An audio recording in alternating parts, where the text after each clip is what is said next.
It's a privilege and an honour to be joined today by Miss United Nations World 2022, Toni-Ann Lalor, all the way from Jamaica. Thank you for having me. Oh my goodness, I'm in Dubai. Yes, you are. How does the weather compare? It's hot here. I mean, it's hot in Jamaica as well, but land of wood and water, in the middle of the Caribbean Sea, so it's really cool there, airy vibes. But let me just say, the beauty here is second to none.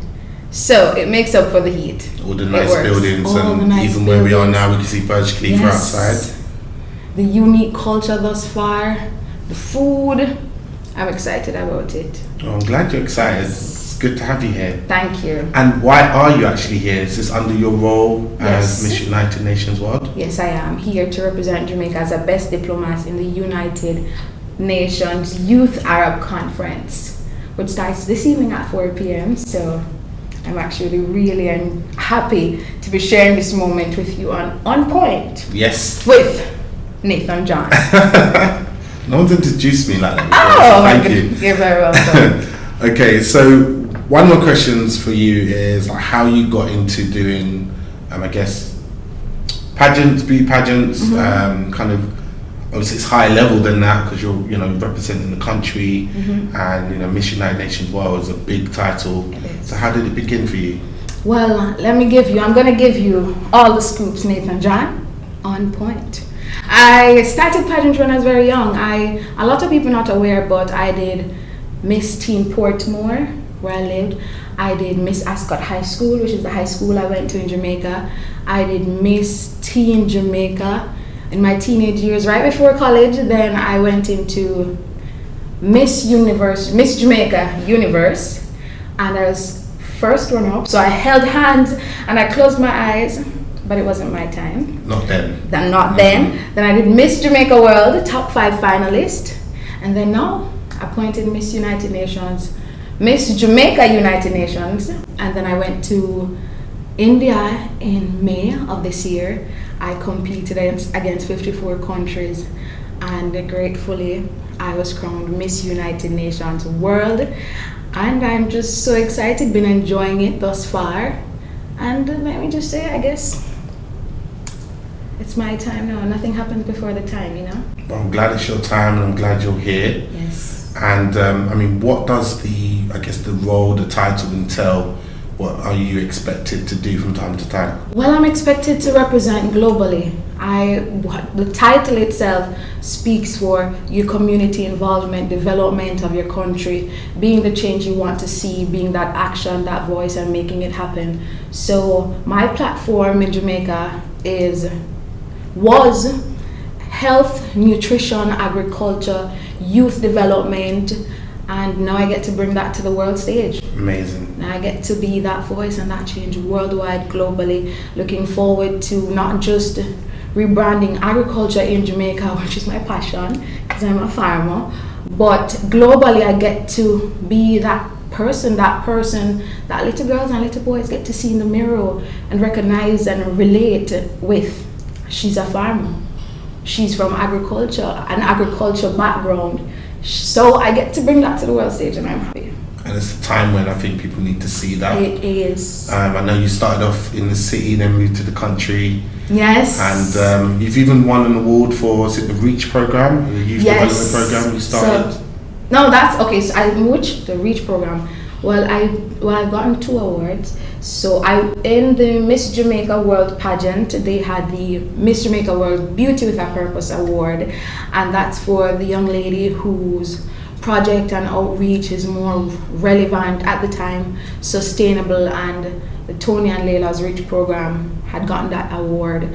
I have different initiatives and outreach, performing arts, pen pal exchange, an agricultural mentorship program between Jamaica, and the pen pal exchange is between actually Jamaica and Japan. I've had over 500 children participate through the foundation, so I've been awarded that award in Miss Jamaica World as Miss Jamaica World Beauty with a Purpose, and there's also the Prime Minister's Youth Awardee for Youth Development in Jamaica. That's astounding. How do you find time? Very difficult question. But to be honest, in short, let me say, I enjoy it. Yeah. I enjoy it. And that's the key to it. That's the secret. When you enjoy it, it doesn't feel like work at all. I agree. Sometimes I get woken up with an idea or something I need to do in the early hours. Most people will be sleeping, but I enjoy it. It's not work. Yes. So you just kind of do it and get on with it. And I'm glad that you said. I'm really glad that you're here. Are you excited about Dubai? Is there anything on the list that you're looking to do or see while you're here? Yes, I'm really excited, and mostly because my mother and father is behind the camera. Yes, there they are. Yes. So of course they're here with me, and I mean I couldn't imagine experiencing my first time in Dubai, especially without my mom. This has been her dream country to visit. So we have a long list. I want to visit the Miracle Garden. I definitely want to visit the Sky Tower Hotel, the sliding glass. Yeah, you gonna be brave enough to go down there? Yes, Okay, I need to am. see footage of that as Yes, of course. And where else, Mom? We want to go to the Burj Khalifa, and we want to go to the safari, the gold market, and we've done our research in old Dubai. We're very interested in seeing that and experiencing it. And then we know that there's a local market there, so I'd love to get myself one or two of the wares there. I can fit in. Okay. Okay, so you've achieved a lot, and you've been given a great title now, a lot of responsibility. But was there a time that things were difficult? Was there a time that you maybe didn't think things would be where they are now? What kept you going? What helped you to push through? Well, funny enough, yes, there have been hard times, but I always knew I would get to this place, and I still know that there are greater places and greater achievements that will come along the way. I am from a single parent family. My mother grew me along with my younger siblings. We were very close bonded. We made sure that family is home, family is rock, family is strength. But I wanted to go to college. No one from my generation, from my family, has ever had the opportunity to attend a tertiary level institution and to get that education, and I knew I wanted that for myself, but unfortunately my mother wasn't in a position to, and I thought to myself, how am I going to get this done? I want to go to college.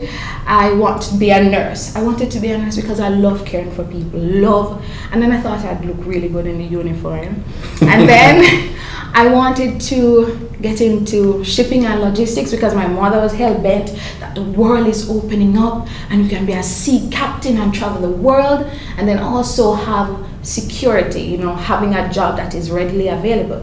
But I wanted to be an actress. I wanted to be on TV. I wanted to travel the world. I want to have big house and big cars, and watching the movies. Who doesn't want to be a movie star? So I wanted to attend Edna Malik College, which is the performing arts college in Jamaica and the only in the English-speaking Caribbean. I wanted to do acting and dance performance, but of course it takes money to care, cash to care. So I thought of how it could happen. My mother is a higgler, however, she sells at the market. She buys local produce from all the parishes in Jamaica, breadfruits, yam, carrots, pumpkins, and she sells it at the market. So I was thinking, me coming from that background, listening, knowing business, you buy it for $10, you can probably sell it for $10.5 or $11. Yeah. We would live off that $1. It would make the mere ghetto, as they would say. So I decided to do just that. But I wanted to take it from a different perspective. We had moved to the country. I was very involved with everything that was happening around me. There were farmers.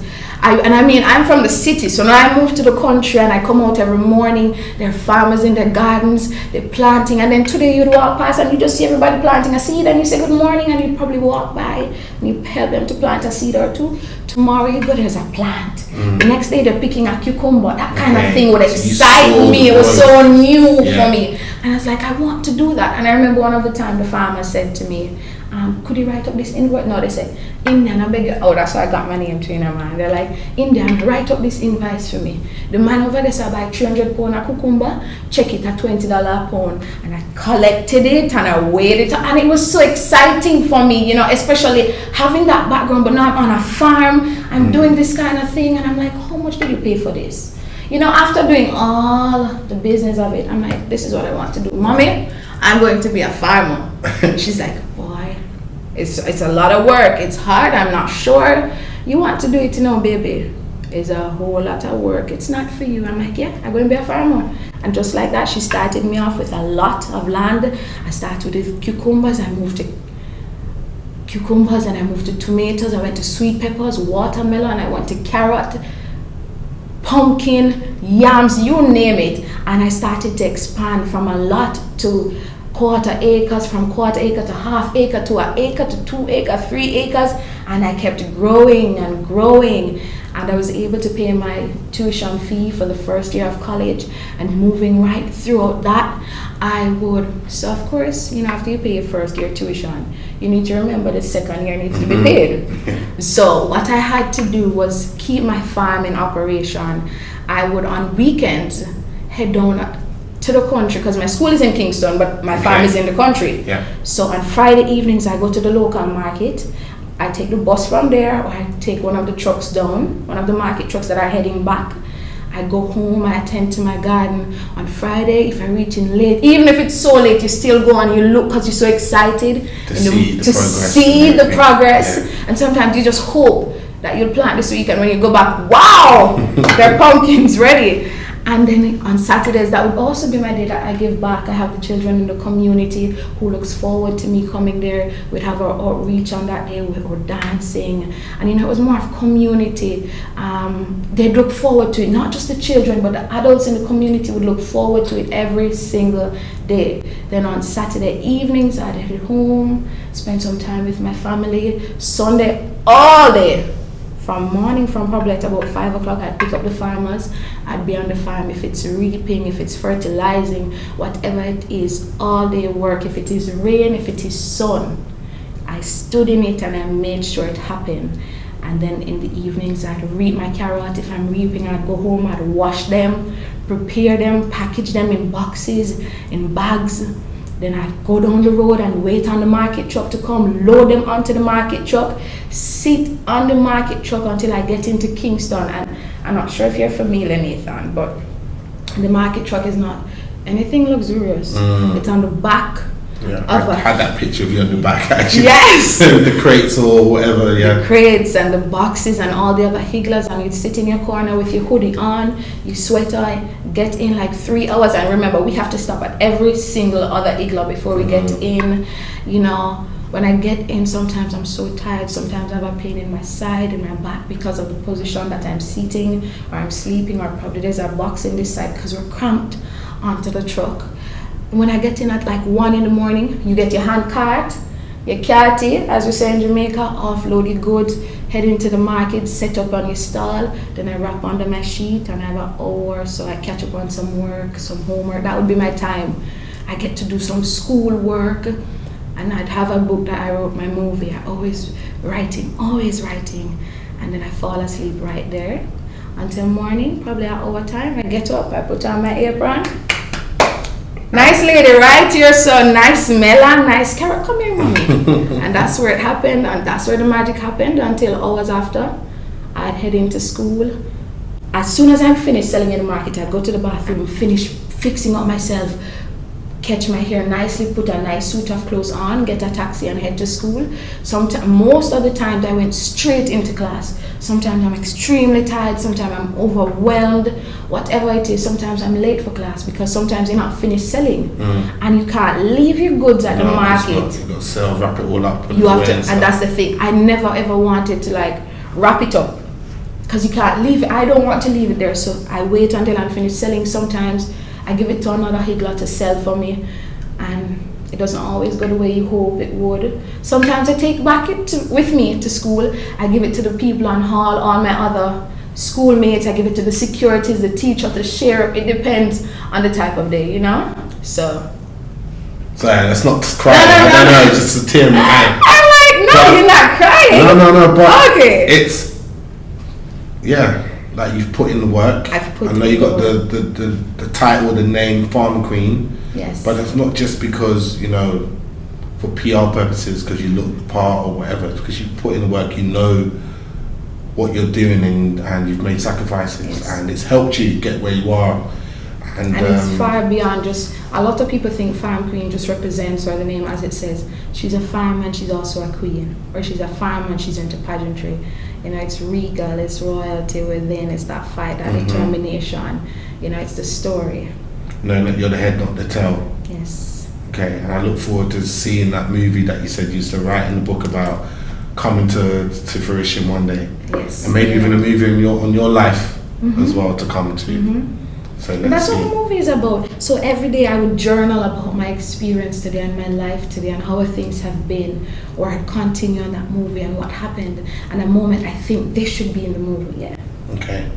But it's not finished. It's still, the rest is the still story's unwritten. being told. Yes. But you can have parts anyway. Yes, it's true. Maybe I should have a series. You should have a series, yeah. Yes. I think that could work. Yes, and then of course a part of the movie has to be On Point with Nathan. Yes, and about Mum as well. Yes, Mum's of story course. first. Yes.